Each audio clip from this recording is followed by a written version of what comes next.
Okay, let's unpack this. Imagine holding an object that just whispers stories from a bygone era, something that feels familiar, like it was once on a grandparent's bedside table. Today, we're taking a deep dive into the incredible restoration of one such timepiece. We're focusing on a 1948 mechanical desk clock, originally crafted by a clock manufacturing unit in Vladimir City back in the Soviet Union days. And guiding us through this really intricate journey is PSV Region, a master restorer from Ukraine, who we'll just call Sergey.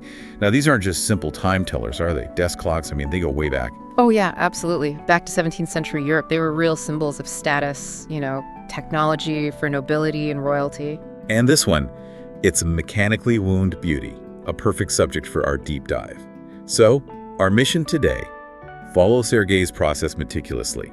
We want to reveal the painstaking detail and, honestly, some surprising techniques he uses to bring this piece of history back to life. We start right at the heart of it, the clock's movement. And this particular mechanism, well, at first glance, it appears remarkably simple, even basic maybe.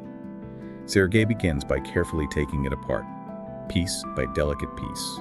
It is fascinating, isn't it, how that initial simplicity sort of hides the incredible transformation that's about to happen. It really makes you wonder, how much can you truly elevate something that seems so basic into, well, a work of art? So Sergey's first step after disassembly is treating the dial. He starts by sandblasting it thoroughly with corundum. Okay, hold on. Corundum, for those of us maybe not in the industrial cleaning biz, what exactly is that and why use it here? Good question. Corundum is basically aluminum oxide. It's incredibly hard, a really effective abrasive. It's chosen because it can strip away all that old grime and corrosion, but crucially, without etching or damaging the delicate metal underneath. It's about being aggressive with the cleaning, but still gentle where it counts, Right, controlled aggression. Makes sense. One detail that really caught my eye next was how the old numbers get removed. It's not scraping, it's not chemicals. Sergey uses this almost theatrical technique. He heats them with a spray gun until the numbers just sort of bubble up and fall off. It's such an elegant, almost counterintuitive solution, isn't it? After that, another round of sandblasting just to make sure the dial is absolutely spotless. Luckily, the dial itself was in great shape. No deformation, no major flaws, ready for a fresh layer of white paint. And then the modern touch. Laser engraving to recreate all the numbers and markings precisely. Yeah, that heating technique, it's not just visually dramatic, it's actually a brilliant, non-abrasive method. It really shows how sometimes seemingly destructive approaches can be incredibly gentle and precise in the right hands. Shows real creativity and restoration. And speaking of details, the dial also features the manufacturer's logo, Vladimir Clock Factory. But what's really unique here, a little historical quirk, is the Russian text beneath it. It's meant to say Vladimir's ermine, but it was actually misspelled on the original. Wow, really? A typo from 1948. What does that tell us? Well, it's a tiny window, isn't it, into the realities of Soviet-era manufacturing. This subtle misspelling, it's not just quirky, it's a reminder that even in these, highly industrialized settings, individual craftsmanship and, well, human imperfection were still part of the process. It's quite a contrast to today's sort of hyper-standardized production. Gives the clock a unique historical fingerprint. The final step for the dial then involves a cold bluing treatment for the number markers before installing them. Bluing. Okay, that sounds a bit mysterious. What does that process actually do for the markers? Right. Bluing is a traditional chemical treatment. It essentially oxidizes the metal surface. This creates a thin, durable, and often quite beautiful blue-black protective layer. It's not just for looks, though. It really helps prevent rust and adds longevity. And the cold bluing method here just uses a chemical solution at room temperature. It gives a controlled, often darker finish, which is great for smaller parts like these markers. Okay, got it. So, with the dial perfected, let's turn our attention to the other metal bits of the movement. All the iron parts. They also get sandblasted first for cleaning, right? Before anything else happens. Exactly. And this is where we see a different kind of bluing. Sergey uses a hot bluing process now, which is quite distinctive. Instead of treating each piece one by one, he heats these parts as a whole using an electric stove.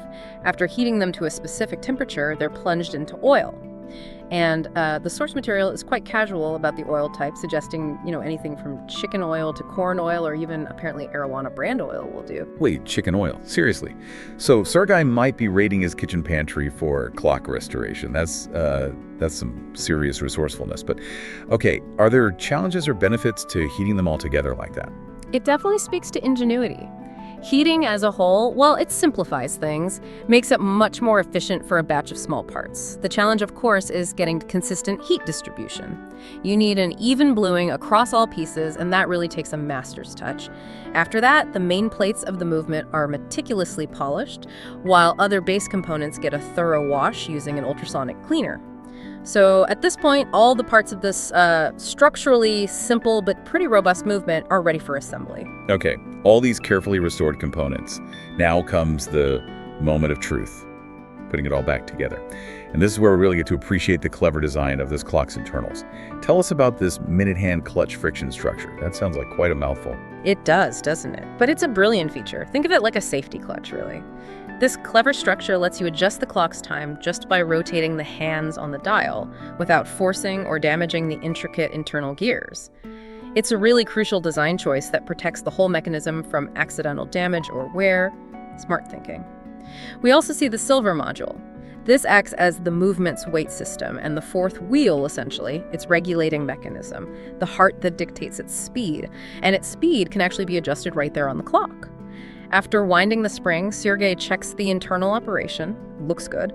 Although specialized equipment for checking the precise running quality wasn't available for this specific test.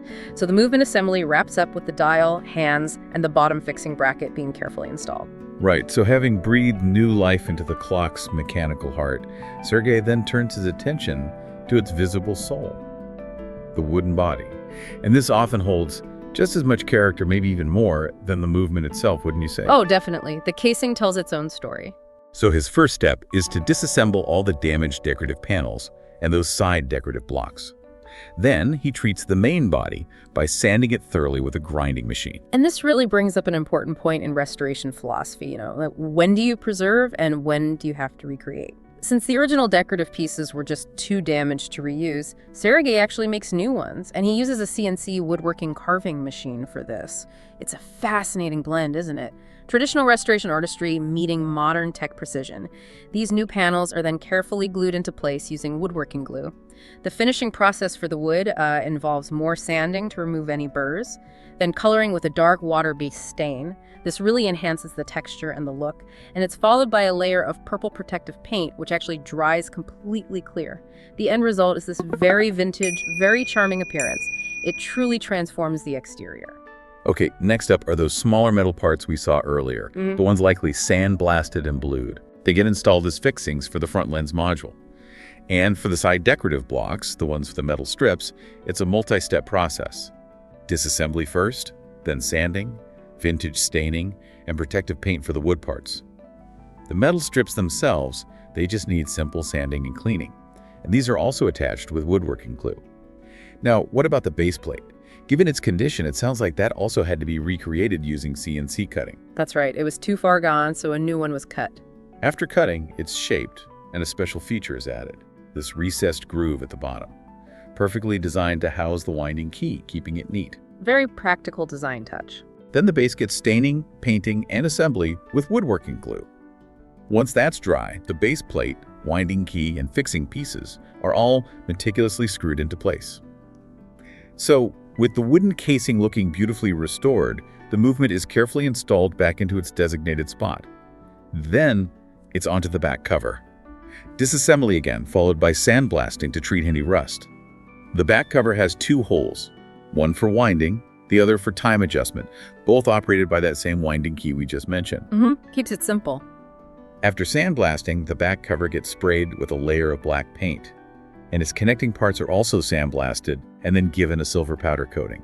Now, what's fascinating here is a little detail revealed during the final assembly of that back cover. While it's reassembled onto the main body, if you look really closely, you'll notice the back cover's two holes aren't perfectly aligned. Only the winding hole lines up perfectly, not the adjustment hole. Wow, really? So even after all that incredibly meticulous work, there's still this tiny, almost hidden birthmark from its original production. It's kind of a charming imperfection, isn't it? A little whisper from 1948. Precisely. It's a minor thing, yeah, but it's there. An imperfection in an otherwise remarkable restoration. It's a small, authentic reminder of its journey, really, from the factory floor, all the way to Sergey's workshop decades later. Okay, almost there. Finally, it's down to the lens module. The two frames just need a good polish. And it looks like a new mirror piece, a new glass piece was used, implying the original was probably missing or too damaged. Common issue with older pieces, the glass often doesn't survive intact. Right, and with that lens module assembled and installed. This 1948 Soviet mechanical wooden desk clock is officially restored. It's amazing to visualize the before and after. Beyond that one minor alignment detail on the back, the overall restoration is just, well, truly commendable. We've just journeyed through an absolutely incredible restoration, haven't we? Transforming this familiar, almost forgotten piece of history. It's such a powerful reminder of the craftsmanship that went into everyday objects back then and the sheer dedication it takes to bring them back to life today. Yeah, and if we connect this to the bigger picture, this deep dive really shows us that restoration isn't just about fixing what's broken. It's about understanding history, applying such diverse skills, from woodworking to metal finishing to mechanics, and even embracing those little imperfections that actually tell a story. So this raises an important question, maybe for you listening.